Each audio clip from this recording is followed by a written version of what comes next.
And welcome everyone to the next Spoilercast for Invincible, and I believe it's episode 6. I believe there's 2 weeks left. I believe it's like I think it's behind Falcon. So. It'll be in front, wouldn't it? I mean, Falcon was on 5. I'm sorry, I'm tired. In fairness, it started after Falcon, but it dropped those 3 episodes at once at the start. Yeah. So, my bad. But yeah, as always, I'm Mitch. You can follow me on Twitter at Mitch692, and of course, I'm joined by Sean. What's up, guys? Yeah, you can officially follow me on Instagram at @MarvinTheMartian_12. You can officially, I'm out of jail, so don't look for any spoilers, but I'll be there. A lot of baby pictures. And Marvin the Martian is the best Looney Tune. Oh yeah, absolutely. It's not even close. Tasmanian Devil is overrated, but Marvin 100%. The Martian. What's a spinny teddy bear gonna do to Marvin? I don't get it. He's the best part of Looney Tunes. Absolutely, best part of Space Jam as well. That's why he's the referee. He's non-biased. He's literally the only part of Space Jam that's good.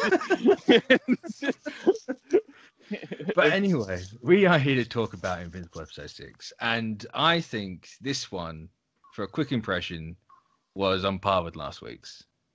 It didn't jump around. It kind of, it did jump around in terms of adapting which issue it's taken from, because this in the book happened over a longer period of time.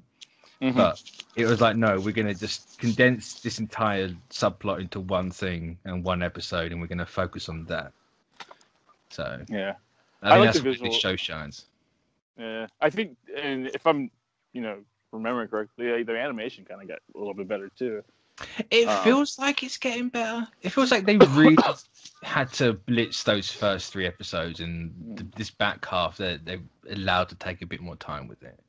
Yeah, I was gonna say like maybe they they had to rush those 3 episodes out to meet the deadline, but yeah, I would not be surprised if something comes out where it's like, yeah, we really had to be quick on those. But on a side note, and this is a little not relevant to the current talk, but have you noticed that like the voice cast of the Guardians are all Walking Dead? Yep. I did not. I was like, okay, I kind of got it, but I was just like, it kind of blew my mind when I was looking at the Wikipedia, and I was like, whoa, that's a pretty, it's like a Walking Dead alumni over here. I'd say it's a pretty big get. It's also a little wink and a nod on a couple of levels, because A, obviously Robert Kirkman, and B, it's like, yeah, these guys ain't lasted long. These guys are literally Walking Dead. Yeah, I was gonna say like the only person in that voice cast is like Laura Conan, and she's the only one alive currently, right? I mean, who's I'm she sure playing? You don't know. Maggie. Glenn's fiance, baby mama. What about in Invincible? I know nothing about Walking Dead characters. She was the Wonder Woman type character, I believe. Oh no, she dead. She's dead. Yeah, she got her head caved in. No, she didn't get her caved in. She had her neck twisted around in circles. Yeah. It shows how up to date I am with that show. So. Oh no, I meant in Invincible. No, yeah, I'm saying like the only person in that cast is alive in Walking Dead. Yeah, I get you now. We got kind of twisted around a little bit in my body. Totally my fault. It's both Robert Kirkman and both dead characters. Like it's easily confused. But we just did back to the show at hand. Speaking of voice actors, I thought Ezra Miller did a really damn good job of doing D.A. Sinclair. Yeah, I mean, look, he I don't think he's a great actor, but like he could be a great voice actor because he's got that distinct voice. He can do creepy really well. Yeah, I was gonna say like he has that corner of the market pretty held on to. Like he's creepy guy in real life, I'm sure. But like he plays the creepies. Except for the Stan character, that was just oh my god. See, I've heard he's really good in this Stand. It's offensive. I'm not. Look, it's like offensively stereotypical, that character in that show, and it's like one of the worst. And I'm saying this like knowing that the show was kind of poopy, and he's probably one of the worst parts of that show. It was ridiculous. Oof, like Google it on YouTube, and it's like I understand what he was trying to do with it, but the execution was like so bad, so bad. I say, I've never seen that show, so I have no opinion whatsoever. Like, the only thing I can go off for Ezra Miller is this and Justice League. They're the only two things I've seen him in, and I liked him in the Snyder Cut for the most part. Yeah, he was. I mean, he basically. I don't know. Like, I'm not gonna get into a tangent about that. But like, I mean, sure, he was good with the Flash, but like, there's something about him. And like that's not personal. He's a weird dude. He's a weird dude. Yeah, he's a weird guy. Actually, no. I'll take the word back. He's a quirky dude. Yeah, I'll stick with weird though. Fair enough. No, he's a really good get for D.A. Sinclair. I found like he fits the character. Yeah, he very much fits the character. Like, when you read that character, you're like, yeah, it needs that like adult man dark from Dexter's Laboratory sort of voice, and I think he kind of not pulled that off. And that's like one of the best parts of this show is like they are nailing like the voice cast to the characters, like almost spot on. The cast is fantastic, absolutely fantastic. There's not one voice actor I'm going, no, I don't see that. Like everyone that I've heard, it's just like, yeah, I get it. They did a great job. Mm-hmm. No, I still wish we got more time with individual characters. I understand, especially for something that's 40 minutes long. It's like, no, we could. It's starting to get that way with the last two episodes, but it's like, no, we need to spend more time individually. Yeah. Like, I know some people I've talked to, they're like, yeah, this wasn't a great episode because it was just filler. It's like, hey, it's not just filler. Believe me, it's not. This will come back. There's no filler in Invincible. It all comes back around. When people say filler episodes, I just kind of like, I don't know. No offense, I feel like the meaning has got a bit lost. Yeah, it's like filler's just it's the anime term where it's not related to anything and it just doesn't do anything. Well, it's a generic term people know and they use it. And I'm not, and there's nothing knocking anybody else out there in cyberverse or whatever, but like, it's just. There's some words that are just completely used improperly, and it's like, or too much, and it's like, yeah. Like literally, as a collective group of beings, we have ruined the word literally. It's like, I literally just died. It's like, no, you didn't. You figuratively died. That's why the Martians are going to come here and destroy us all. That's why Marvin's destroy the English language. That's why Marvin's the best. But like, yeah, I don't think this was a filler episode. I think there's, I mean, if you, at the end of the day, when you watch the whole season, I think people will kind of pull back that, So I can understand why people think it might be, to an extent, because obviously, if you haven't read the book, you don't know what's coming. Yeah. Still, I haven't finished it. I'm up to like issue 101 at the minute. Because I got obsessed with the back half of the second compendium. It's fantastic. But you kind of knowing where it's going, you've got a different perspective on different episodes, and it's like it's really hard to not say what exactly is happening and why things get used. They kind of hint to it in this towards the end, but well, I think, and this is just my opinion, so don't crucify anybody associated with the show, but it's like I think people are so they're in that mentality of like, just give it all to me now so I can all digest it, like with the Stranger Things and stuff like that. But it's like, this is a show that needs to take its time, and I think it plays well to like the week to week, mystery basis, because it's like, again, you lose that buzz when you do the binge thing, and like I think this is gonna live and die by what people are how long people are talking about the show, I just hope like I hope these next two episodes, the last episodes, really knuckle down on just character moments, because it's gonna need it. I'm not entirely sure how well the Thing is gonna hit, and if that thing doesn't land, I'm worried for the rest of the show as a whole.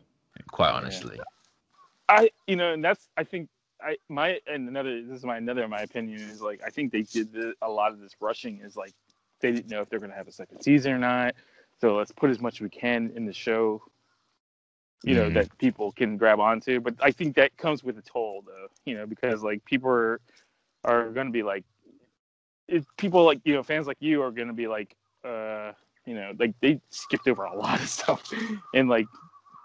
Yeah, I don't know. I'd say it's weird because this one's from like issue 20. So even just like knowing that, like obviously you're not going to adapt every single thing. Like I never expected that.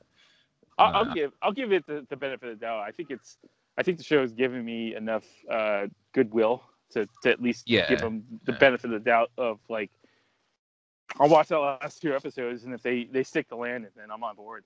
But like, I don't think there's going to be a problem. I think people. Oh no, I'm not expecting a problem, but it's one of those where all the problems I've had so far with the season, it could quite easily go wrong, but I don't think it's gonna.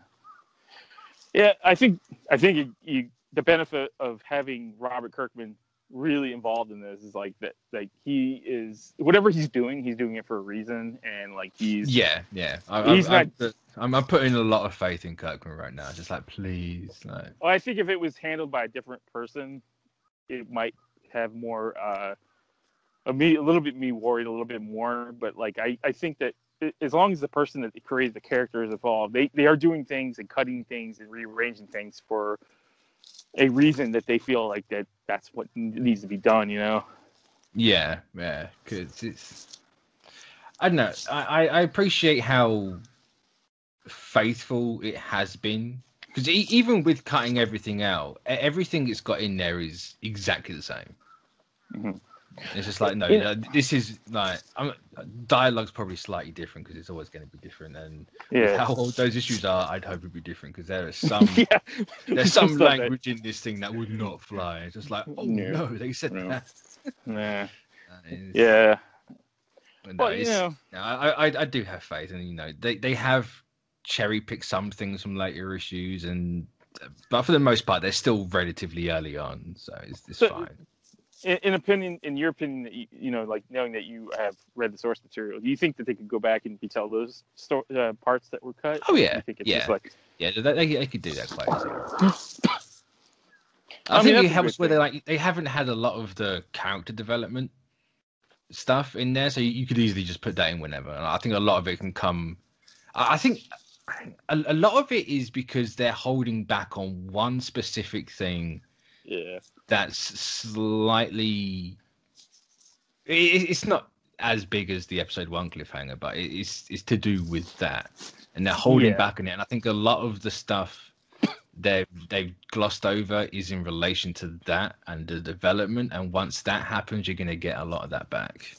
I think that's how they're kind of playing it. But do you think if they get like a season 2 that it's going to be a little drastically different? Like I think so. I also think a lot of it as well is they haven't a show's got to find its footing, right? Yeah. Everything's got to kind of find out what it's supposed to be and how they're going to go about it. So I think for the most part they're still trying to find that. So hopefully the second season they're like, no, like look, people had a lot of problems with the pacing. It was more just bang, bang, bang, bang, bang, bang, and none of the like let things lie and breathe a little bit, and then a season 2 would pick that back up. That's at least what I'm hoping is going to happen, and what I think. It'd be very interesting to see what the actual number of viewership it is. I know that's never going to really happen because no company's ever released actual numbers. No streaming site so far. But it would be interesting to see. Yeah, I'd be interested to see like how many people are watching it from start to finish, and like getting into it. I'd be interested to see how it stacks up to everything else. I think with all the graphs that come out, like the top 10s, I don't think it's actually cracked any of that yet. I honestly wouldn't expect it to. It's a little cult book. I say little. It's been around for nearly 20 years, but it's kind of a niche thing in the grand scheme of things. Also, being a cartoon, so the audience is going to be slightly lower. So it's. The other thing that I'm worried about is like if this show doesn't like get get its viewers or the fans on board, that live action one's dead in DOA 100%. Like if this fails, I mean, possibly. I suppose more than likely, but I think at the same time you can maybe use that movie to rectify what the show did wrong. I know movies are kind of got to go quicker than this show, but I can't imagine it going quicker than. I think like pick an arc and focus on it. I think the thing about the live action version that might have somebody more interested is like it's live action. He want to see. Yeah, I think live action's got a bigger appeal. I honestly would love to see like what Scott Pilgrim did. Like that. Like that type of action. I'd love to see them take the Scott Pilgrim route. Yeah. My only thing is Scott Pilgrim. As much as I love that movie, I adore that thing. It cuts out a lot. Yeah, I think. But I think that is because it's so original, like of how the story is told. Yeah, it's a very unique book. You can't really say that with a lot of material that it's like original, and it's like the way they told it in the movie was kind of original because you don't really see that in any movie, at least that I know of. The way they told the story. Now is you don't see much. Like, and like I would love to see like what, like I don't know, maybe you guys in the chat, hey, would you like to see the live action version look like Scott Pilgrim? But, yeah, it would definitely be interesting to see how this would work in live action. I don't think you could do the episode 1 reveal in that first movie, even though I know full well they would. That would absolutely be the second act in the first movie. You'd be like, what are you doing? I think that should be the cliffhanger of the first movie, if anything. Like that. I mean, if anything, cliffhanger of a third movie. This would have to be like. If I had to, I'll be honest with you. If I had to close out that movie, I would close it out with Omni-Man and the Guardians fight. I think that would be like maybe just right there, right before the actual fight, or even after the fight, because that's a pretty messed up scene, and like to end a movie on that would be like pretty jarring, but like I think it would work. I would say you could. It's unfortunate because you can make that like Infinity War. Yeah. Right. That the ending of Infinity War could be that level for that movie, but it's full well they'd want to rush to it. It's just like and unfortunately, Invincible hasn't got like 10 years of build up to that point. Because even in the grand scheme of the book, it happens. It's like the first big thing to happen. So it's like, Yeah, I think that's again. I trust. Seth. That's the first time I ever said the words "I trust Seth Rogen" out loud. Anyways, I mean, but like, I think he shows that he has love for the materials. So I think he might, if anything, that is definitely got something. Seth Rogen was a blessing in disguise. You get a sausage party, you get the boys in Invincible. It's fine. Well, I think as much as everybody how divisive Sausage Party was, I think it was like that's a very original idea, and like to have some of the scenes. I mean, it's an idea. Movie, I'll give it that. It was an idea. It's true. But to have those types of scenes in a mainstream movie shows that, like, hey, at least the studio gives him free reign of what he wants to do, and it's like, true. Yeah. I mean, is I think the Sausage Party movie kind of did what it was intended to do, anyways. But like, as of like people walking into a grocery store and kind of cringing every time they see the fruits and vegetables, But I think that was the point. I think that was the point, though. I think that's exactly what they wanted. Mission accomplished, Seth. Thanks. I look at the vegetable and fruit section vastly different every time I walk into a Whole Foods. I just hear the song they sing at the start. I don't know, man. I see much worse, and it's. Force yourself to hear the happy bit of the movie, the normal-ish bit of the movie, not the. This is a family show. We cannot say what I think. But I don't know. It's back to Invincible. No, I just find it interesting because like there's a lot of original stuff in this, but the whole subplot with Debbie knowing it was Nolan. It's just like that was not a thing. That came out of the blue for her. That was so I'm interested to see how they handle her arc. Like they could still go in the same route that they took her, but at the same time they could easily not, because it's a shock, but she's found it out on her own. She didn't big reveal. I know it's it's definitely going to be interesting. I think I've been really hooked on the show. Thankfully, we get to watch it and do this, because like I probably wouldn't have watched it, to be honest with you, if we weren't doing this. Like, I mean, not to say that I would. It's not. It's one of those things where it's like you either know and love Invincible, or you don't know and you have no opinion on Invincible. So if you don't know it, why would you ever watch the show? Like, I get like just randomly checking it out, but at the same time, it's just like, there's no reason to care about it because it's such a little cult niche thing. But I ranked this show pretty high on my list of like superhero shows because of like just how consistently good the writing is and stuff like that. So, like, I would say for all the pitfalls I've got with it, it is like, aside from the pacing, it is really consistent. Like even when the pacing's weird, it's still really damn good. Yeah, and the visuals are great too. I love the whole visuals of the show. Like, So, do you remember where Eve went in this episode? No. So I want to say they changed where she goes. I don't know if they're gonna. I don't know if they're adding more to what she's doing necessarily, and she's gonna eventually end up where she goes in the comics. But I don't think she went to where she goes. I was like, hang on, did I miss something, or is she just in a different spot entirely? But I'd probably chalk it up to like they are going to change a little bit here and there to kind of keep it fresh. Yeah. And I'm all open to new ideas and slight reworkings of things. You're never going to get one, especially when a creator's on board for it. They're always going to want to tweak and do things differently, because why would you just want to do a straight one for one? Life would be boring for a creator that way.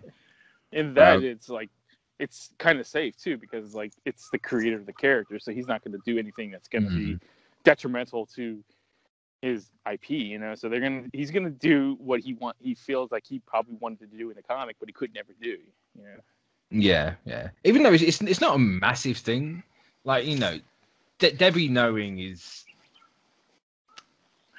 I think I need to wait and see where they take Debbie to know if it's going to be a massive change, though, because right now it's 50-50 for me where she lands. So, but right now it's still a fairly decent change, but compared to Eve, it's like Eve's change is nothing. It's just a location change at this point. But, I don't know. Could very well just be adding to it, but or you never know. Like the last 2 episodes could, show her doing something very significant that wasn't in the comic. Yeah.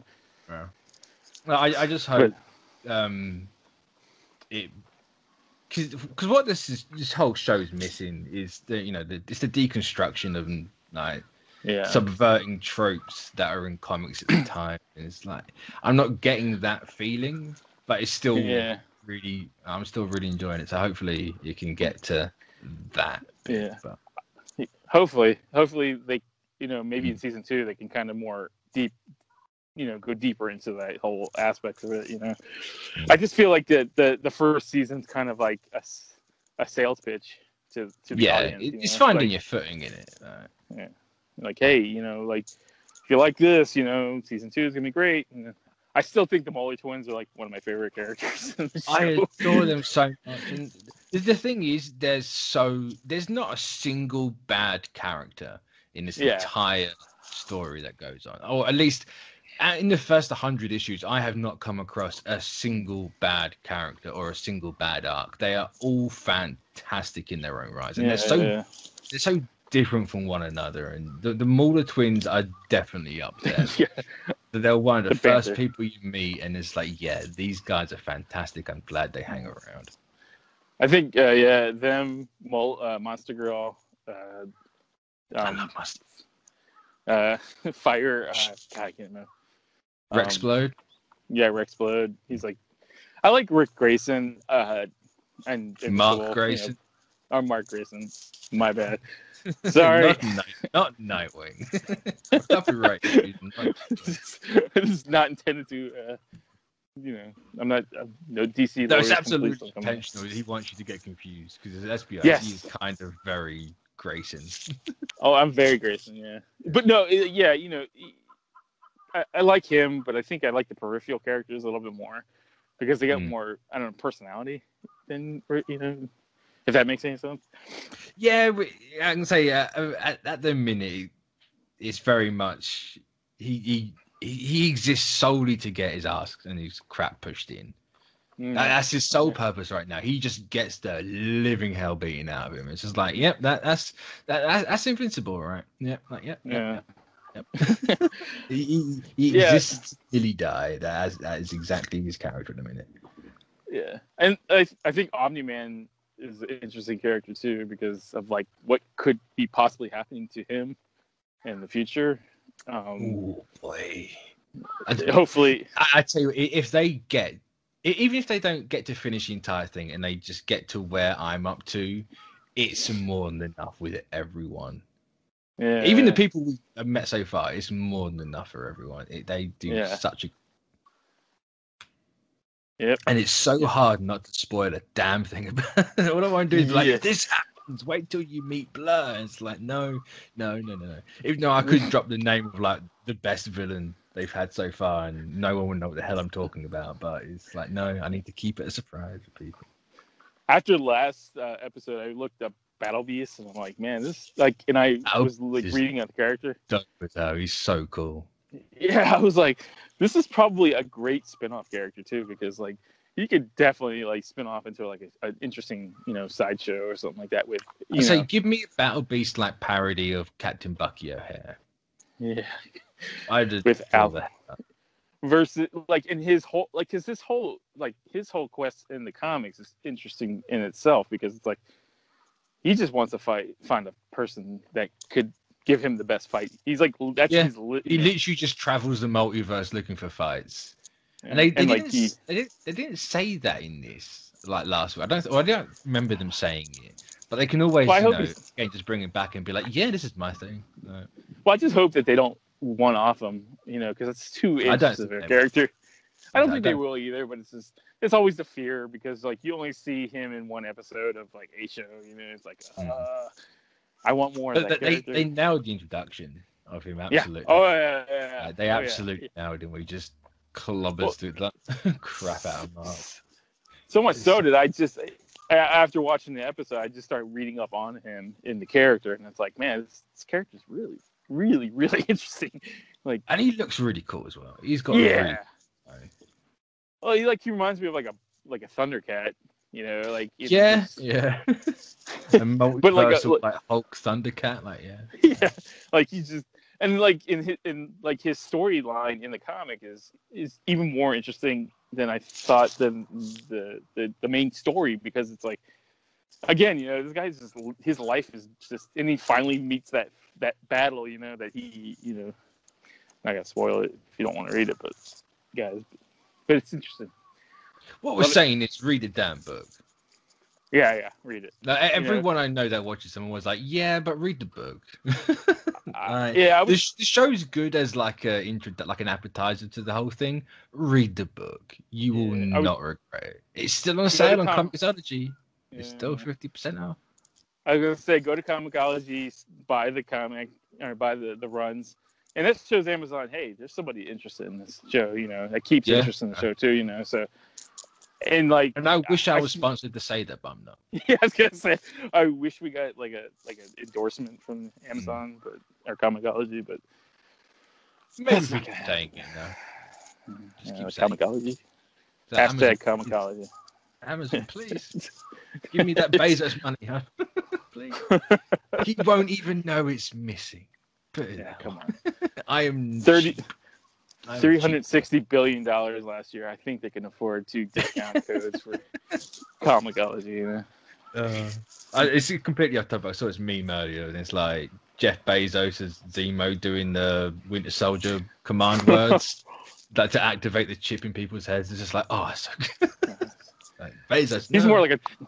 He's He's more like a Tony Stark that's going around, because man, like really almost a Lex Luthor type character. I'm surprised. I off the topic, I would be surprised if the next iteration of Superman uses Benzo as a prototypical Lex Luthor character.